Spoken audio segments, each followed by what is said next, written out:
նախագծեր չստորագրեր, ուղարկեր սահմանադրական դատարան, իր կարծիքն արտահայտեր եւ ունենար հեղինակություն։ Մենք ունենք 0 հեղինակությամբ հանրապետության նախագահ։ Հիմա հունիսի 7-ին մենք մեր ժողովրդին առաջարկում ենք քվեարկել մեր օգտին միակ ուժը, որ հանրապետության նախագահի ինստիտուտի վերաբերյալ տեսլական է ներկայացրել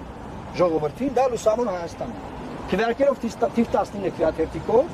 դուք հնարավորություն եք ստանում փոխել այս խայտառակ համակարգը, դա խայտառակություն։ Ոչ միայն վարչապետն է փոխվում մեր ընտրվելու պարագայում, այլ նաև հանրապետության նախագահան հաջորդ օրը գնում է տուն։ Եթե ինքը անձամբ հրաժարական չտա,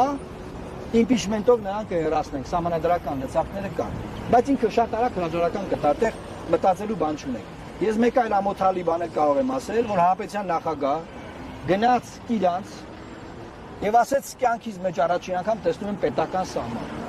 Այսինքն մարդ, որը հանրապետությունն է ներկայացնում, մարդ, որը մեր նախագահն է սահմանադրությամբ,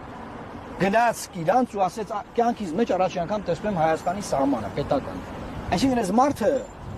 չգիտեմ,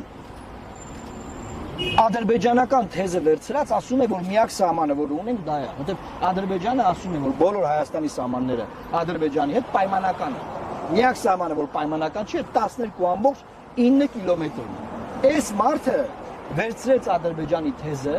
եւ հրապարակային ասեց. նա մեր ամոթն է, մենք նրան հեռացնելու ենք։ Այս խորհրդանշական ակցիան այստեղ այն մասին է, որ ժողովուրդը նաեւ մոռացել է, որ նման համակարգ ինստիտուտ գոյություն ունի, բայց իրենց հարկերի հաշվին